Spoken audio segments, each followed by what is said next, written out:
You know what nobody tells you about getting a cancer diagnosis? It's not that you're afraid of dying, it's that everyone else turns your cancer into their therapy session. And suddenly, you're performing, managing everyone else's emotions about your mortality, while screaming inside. If you're sick of that, if you're done performing, and you want to know what actually matters before you run out of time, I'll show you. Here's what happens. You become the brave warrior. Fight, stay strong, never give up, inspire others. Or the miracle. Defy the odds, beat the statistics, prove that positive thinking works. Or perhaps the teacher. Turn suffering into lessons, give it all meaning. Maybe you're the tragic victim. Suffer nobly, accept pity, be grateful that you're still here. Or perhaps you're the comedian. Make everyone comfortable, joke about your hair loss, keep it light. Sometimes you're the psychiatrist, listening to their fears about what they would do with your diagnosis. And when you can't do any of that, just die quietly. Don't burden anyone. Disappear gracefully. You switch between these roles depending on who's in the room. Your mother might want the warrior. Your kids need the comedian.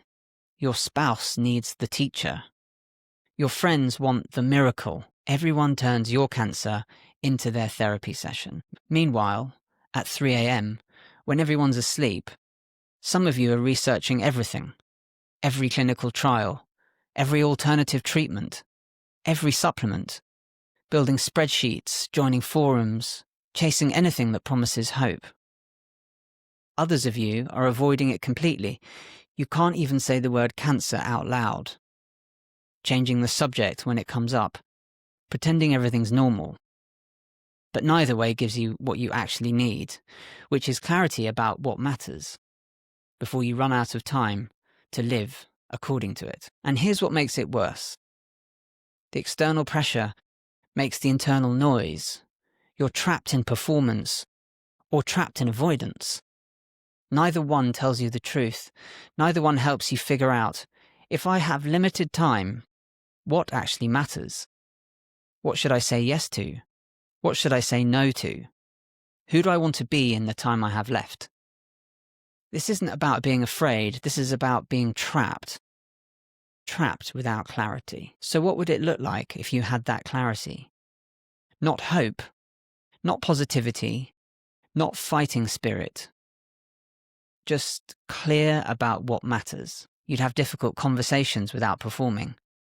You'd say no to draining activities without guilt. You'd spend money on what matters instead of hoarding it or wasting it. You'd tell people the truth about how you feel. You'd stop performing for others completely. These aren't goals you work towards. They're natural behaviors that show up when you have clarity. It's what I call just another Tuesday test. Finding joy in mundane moments, while having fierce discernment about what matters. That's what you want. A source that cuts through all the noise and tells you the truth. Now, you've probably tried things. Therapy, but it's mostly about coping, managing anxiety, accepting reality. Support groups, perhaps, comparing treatments, sharing fear, feeling less alone. You've probably got a number of books about fighting cancer, finding meaning, staying positive. And all those things might help with the emotions, but they don't give you the clarity. They don't tell you what to do with your one life, what to prioritize, what to cut, what actually matters to you. My name is Benjamin Dives. In August 2021, I had brain surgery to remove a tumour. I was in my early 40s. I had 3 young kids. I wanted to keep living. 2 months later, I was still recovering, learning to walk properly again. My relationship ended, the stress was too much, and so I started researching. I spent months researching everything about mortality, cancer, and psychology.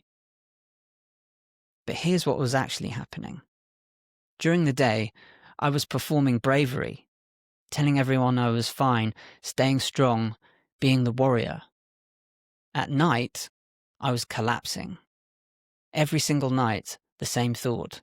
I'm going to die and leave my family. Terror, pure terror. And nothing I tried touched it. Not the therapy, not meditation, not breath work, nothing. The gap between who I was performing and who I actually was, it was destroying me. One night, desperate, I'm tearing through my bookcase, and I find this brilliant book, Core Transformation by Connie Ray Andreas. It's about parts therapy, and I realize this is it. This is the technique. Parts therapy is proven psychology. There are decades of research. It's used for addiction, trauma, chronic pain. The insight is that we're not one unified self. We're multiple parts, all trying to help, and you can speak with them individually. Stay with me here. This sounds unusual, but it's grounded in research. We're not monolithic beings with one voice. We have a part that wants to be healthy, a part that's terrified, a part that makes you research at 3 a.m., a part that makes you perform strength for others. All these parts are trying to help, even the bad ones. They're protectors using outdated strategies. In parts therapy, you give a part a voice. You ask it, "What are you trying to do for me?" And it tells you. So I'm reading this book thinking, I have all these parts. The part of me that's terrified, the part that's researching, the part that's performing. And then I realize I have a part that knows I'm mortal. A part that's been trying to protect me through avoidance or through anxiety, but the protection isn't working. What if I asked that part to speak? I needed to call it something. The most honest name for the part of me that knows I'm mortal is death. Not death as in end of life, but death as in the part of me that knows time is limited and can tell what matters. This isn't mystical. It isn't being morbid or giving up. This is accessing the part of me that knows the truth. Because if you know you have limited time, and you know what matters and what doesn't, that can help you with all of your decisions in life. So that night, I tried it. I used the parts therapy technique. I asked death to show itself. And it did. It felt like a presence, calm, ancient, certain. And I asked, "What do you want me to know?" Death said, "Stop panicking. Breathe. Look at your life. Pack lightly. Pack lightly." That one hit me. Not fight harder, not stay positive, but pack lightly. Let go of what doesn't matter. Keep only what does. Within 48 hours, I'd ordered a skip. I threw away probably 70% of what I owned. Clothes I was keeping for someday, projects I'd never finish, books I'd never read, things I was holding on to because I felt I should. Gone. And something shifted. The terror. It didn't go away completely, but it became manageable. Because I now had a partner, a source of clarity, on the inside. That was 3 years ago. And I've been having this conversation with death ever since. On a daily basis. Not about dying, about living. My parents invited me to an event. A family obligation thing.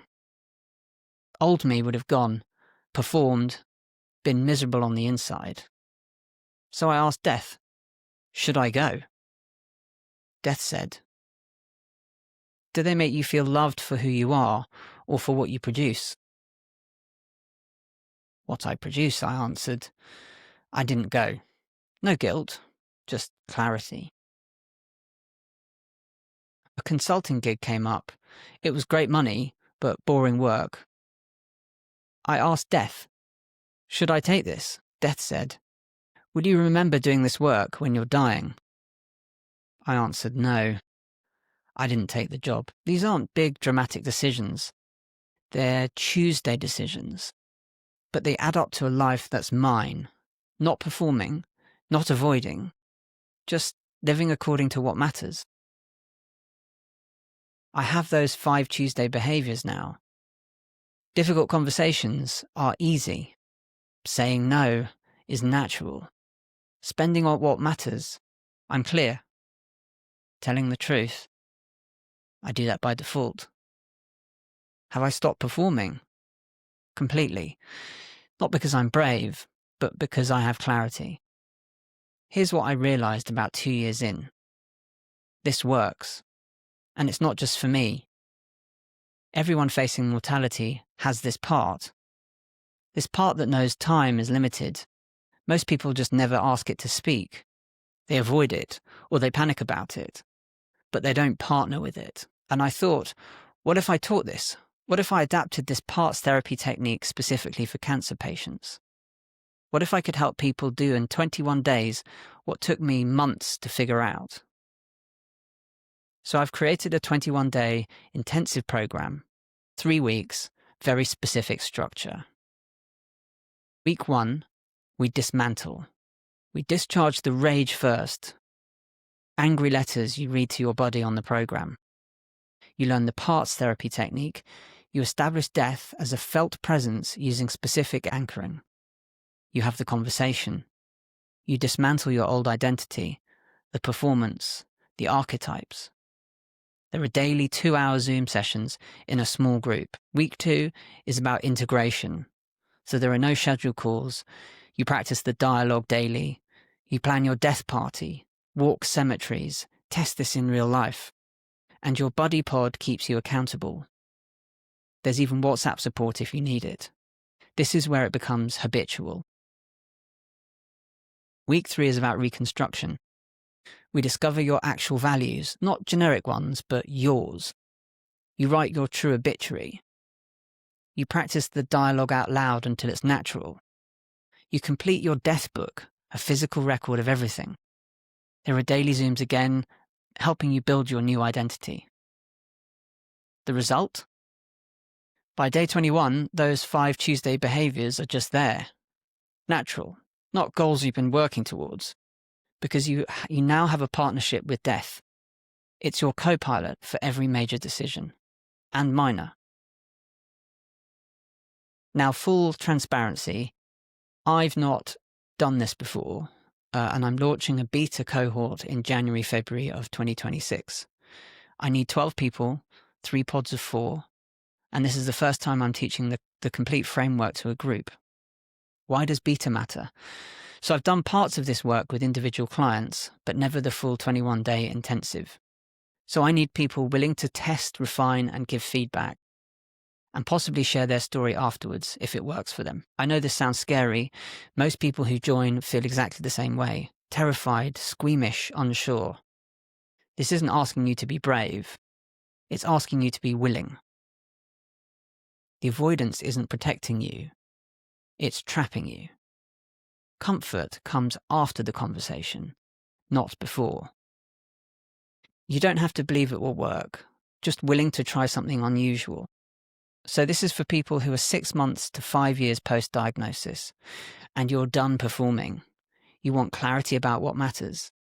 You're willing to try an unconventional technique, and you have the physical and mental capacity for intensive work. Who is this not for? If you're too weak physically for daily 2-hour sessions, if you have active suicidal ideation, this isn't crisis intervention, you're in total denial and you're not ready to face reality, you want a proven program with testimonials, this is a beta, you actually enjoy performing the warrior or the miracle or the comedian, and you'd rather be comfortable than clear. What do you get? So, here's what you get. The Death Book. This is a physical workbook shipped to you, or you can download a PDF. And you'll complete this during the 21 days.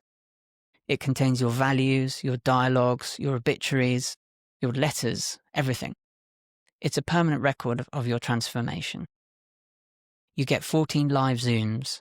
Week 1, 7 daily sessions. Week 2, none. Week 3, 7 daily sessions, 2 hours each in a small group, witnessing each other's transformations. You get a buddy pod, a team of 4 rotating partners for accountability, support, and witnesses, the people who'll see you transform. And you get WhatsApp support, 24-hour response, crisis, only in week 2. I'm available. So for the 12 months after the program, you get monthly Q&A calls, you get invited into a circle community, and you get an alumni WhatsApp group, but you're supported for a full year. What are the advantages of joining the beta? So you get a smaller cohort, 12 against 20 in the main program. You get more direct access to me, more flexibility, and you only pay half price for your feedback. So the investment is $999, which is 50% off the full price of $1,997. Or you can negotiate a payment plan. This price is a one-time only for the beta. There are a total of 12 spots, and it starts in January or February. The exact dates will be coordinated with accepted participants. Once we're full, we're full. Look, you didn't ask for any of this. You didn't ask for a diagnosis. You didn't ask to become everyone's therapy project. You didn't ask to run out of time. What if you gave that part a voice? What if it asked you directly, what matters? What if you stopped performing and started living? The first step is a 20-minute call with me. I'll give you a completely honest assessment. This isn't right for everybody. I'll tell you if I think it's right for you. You tell me if you think it's right for you too. No pressure, no performance, just honesty. If you're sick of everyone turning your cancer into their therapy session, if you're done performing strength while screaming inside, if you're ready for clarity about what matters before you run out of time, book the call. The link is below this video. Let's find out if this is your path to clarity. Thank you for watching. I'll see you on the call.